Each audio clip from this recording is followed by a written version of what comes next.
All right, guys. Well, I'm back with another video. Sorry I've been gone for a while, just getting caught up in the busyness of life. But I'm here today to talk to you guys about the recent fights that we've been seeing. The fight night between Izzy and Imavov, UFC 312, and even some future events that I'm looking forward to a little bit. But yeah, let's just go ahead and I guess we could just dive right into things. And naturally, like I said, I wanted to talk about Izzy's fight first. Now we obviously know he lost, and as shocking, or not even as shocking, but as heartbreaking as that was, I can't even say that it was necessarily surprising. And that's not because I think that Israel Adesanya is not a good striker. I honestly consider him a top three middleweight goats of all time as of right now. Um, he had six title fights that he won, and he's got a pretty good catalog too. A lot of the guys that he fought were pretty serious contenders. But I think what a lot of people are failing to realize is that when you've been at the top of your game for so long, there's a lot of film on you, and if you've got a very particular style like Israel, it works against guys that aren't expecting it. But if you're fighting dudes who can study your fighting style, and have over an hour's worth of content on how you fight, how you react to certain feints, how you look when you're tired, it's going to make it a lot easier for those guys to take advantage of the little mistakes that you make. And I really think Israel's just getting to that point in his career to where his opponents are really capitalizing on that. And it makes sense just considering all the guys that he's fighting are younger.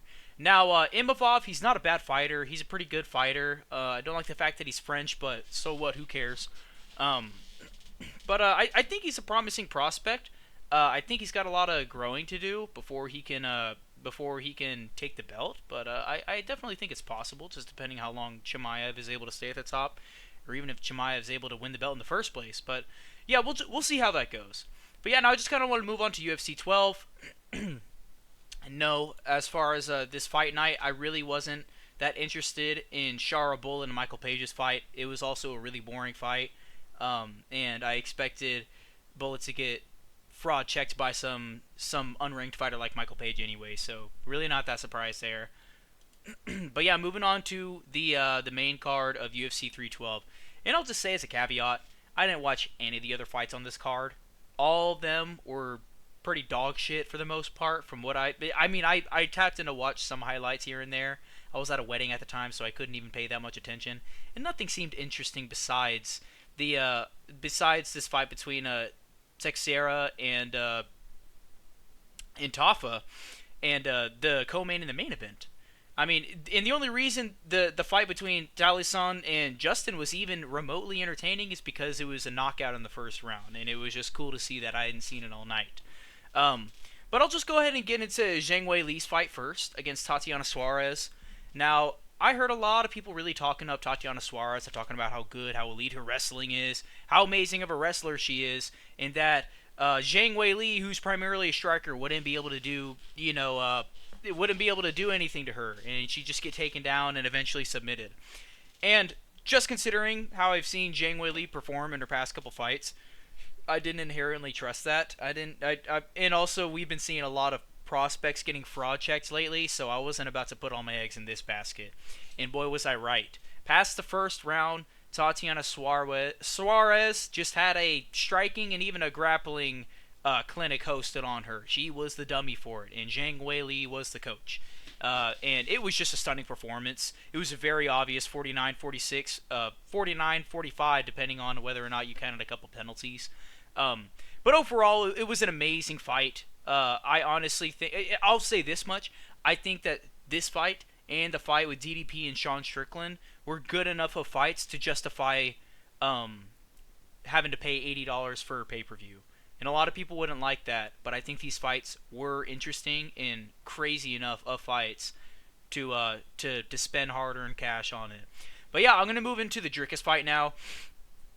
A lot of people were saying that Strickland got robbed the first time, and Strickland was really gonna put the work in on Dricus du Plessis now, and just really only seeing Dricus as a bumbling, fumbling buffoon who got lucky and won the title off of Sean, and then somehow got lucky again when he capitalized on clipping Izzy and then submitted him within 15 seconds. So I guess a lot of normies consider that to just be luck. But as far as I'm concerned, there's really no circumstance in which being on the cage and then getting a nice clip on your opponent and looping that directly into a submission attempt and a successful submission is luck. So that's just me. Maybe I just don't know what I'm talking about.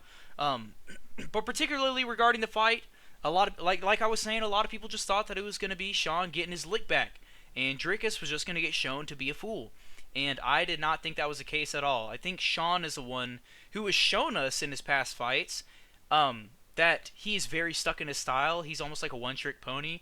Now that one trick works really well, but there's just some adaptable people who are able to work around it. Guy like Dricus du Plessis. He attempted one takedown, which was successful the entire fight, and the rest, he stayed in Sean's domain of strictly striking. And Sean just got the shit whooped out of him. It's really that simple.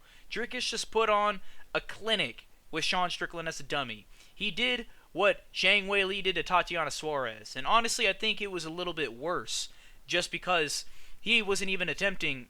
He wasn't even doing the things that are like Sean's weakness. He was strictly striking, and he was just making him look like a buffoon. It was bad. And even Sean admitted that he went out there and he got his ass beat for 25 minutes. And I appreciate him being very candid in that way. But man, that was an upset from what it seemed. And I'm excited for it, honestly. I thought Dricus was going to win. I always thought he was a more adaptable fighter, and he's just got a granite chin. And there's just so many things about him that make it very clear that he should be the champ. And rightfully so as of right now. Now, he's supposed to fight Khamzat next and defend his title against Khamzat Chimaev. And I really think if there's a guy in the middleweight division who can defend his belt, who can beat Khamzat, it's going to be Dricus. I haven't seen anybody else capable of defending any sort of takedowns. Not to be fair, I haven't seen a lot of Dricus' wrestling either. But he's also the only guy that we've seen in the middleweight who's consistently able to pull something out of his ass that ends up giving him the win regardless. And we all know that Khamzat is also only a round one demon, and if you're able to make it past the first round, his cardio is probably going to do most of the work for you as far as winning a fight or winning rounds goes. I mean, an out-of-shape, blubbery Usman, who was on a 2-fight loss streak, pushed a guy like Khamzat to his full limit. And I think a guy who has a full camp like Dricus, who has a skill like Dricus, actually has a much higher chance than most people think that he does to handle Matt Boley like Sean, or not Sean, but like Khamzat. So that's another reason why I'm really glad that DDP won. But yeah, I'm just gonna move on to a couple fights that I'm looking forward to in the near future. Didn't really care about this Cannonier and Rodriguez headline at all. I'm not gonna cover that. I just wanted to say I literally didn't care about it. But I am looking forward to this Song Yadong and Henry Cejudo matchup. Now, I wish I was more of a fan of MMA when Cejudo was at the top of his game, but it kind of seems like he's being shown up by a lot of like the young guys. The fight that he had against Merab was pretty embarrassing in a lot of different regards. But I'm glad to see him fighting a guy who's considered a pretty serious contender in the rankings, like Song Yadong as of right now. And I'm looking forward to this fight. I'm gonna tap in. I think honestly, I do want to go with Cejudo. I think he's gonna be able to mix in a lot of grappling that Song Yadong might not have as much of an answer for.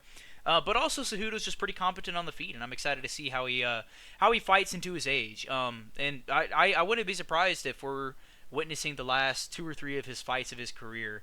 But yeah, I'm generally excited to see how it goes. Moving on to the next fight night. Now, I was originally looking forward to this fight simply because Manel Kape was fighting Brandon Royval, but that fight got canceled, and then my interest in this card just depleted significantly past that point. But yeah, I guess the last thing that I wanted to talk about in this video was the upcoming pay-per-view, where we're going to see Poatan face off Ankalaev. Now, am I really excited for this Ankalaev and Pereira matchup? Really not. I'm interested in it at best to see if Ankalaev can actually, get the job done and put away a guy like Alex, just some dude who's just been dominating his weight division for the past year and a half, and honestly carrying the UFC and the pay-per-views in a lot of different ways as well. And he's just an amazing personality. It would be pretty interesting to see a giant like that fall. But based off of what I saw from Magomed's last fight, I don't even remember who he was fighting, to be quite frank. I just remember that there were huge expectations for him, and then he barely was able to. If I remember correctly, he didn't even get more than a couple takedowns, if he got any takedowns in the fight, and he really just worked clinch on the cage and didn't really do that much damage or make any sort of movements that were particularly showing of any significant level of dominance. But maybe I just haven't watched the fight in a while. I'd say the biggest takeaway that I had from it was that he's not much of an interesting fighter. He didn't seem to have the fighter's dynamic that it would take to handle a guy like Alex. But then again, that's all conjecture. I am a normie at this point still. I'm a casual, so we'll see how that fight goes. But I was incredibly excited to see Gaethje and Hooker on this card. So when I first heard the name Hooker, I really wasn't that fond of him. I didn't think he looked like an amazing fighter. He just looked like an MGK knockoff. Um, but I kind of rescind what I say. When I saw him fight, or I rescind my egregious thoughts towards him, just because he's really come around to me, and I've noticed that he's a really interesting fighter. Um, the first time I saw him fight, actually, or the first time I noticed him fight, was when I watched him fight Mateusz Gamrot, whom I thought was going to win the fight, and ended up not being able to get through Hooker's elite takedown defense. However he managed to pull that off. But I'm really excited to see him slug it out with a guy like Justin Gaethje. And this may be Gaethje's last fight or two. We're probably looking at the first of maybe 3 or 4 fights of his career. And I think that'd be appropriate. I think it'd be appropriate for him to retire in the near future. But I'm glad that he's getting a poppin' fight like this before he really starts talking about retirement or moving towards retirement. Both these guys are just insane sluggers. It's really interesting to watch dudes like this work. And if I had to guess as to how the fight's gonna go, I assume it's gonna look very similar to Justin Gaethje's fight with Michael Johnson. I think that was by far one of the craziest fights I've ever seen. Guys just dropping bombs on each other over and over again. And then obviously at the end, Gaethje came out on top, and that's kind of what I'm hoping for from this fight too. But we'll see. Both these guys can make something into nothing or make nothing into something. Just within a couple exchanges. So we'll really see how it goes. I'm really excited for that fight. But yeah, that's just about everything I wanted to talk about today. Feel free to leave a comment. Definitely like the video, subscribe, everything. But yeah, I appreciate you guys. Let me know what kind of content you like to see in the future too. But yeah, that's all I got for y'all.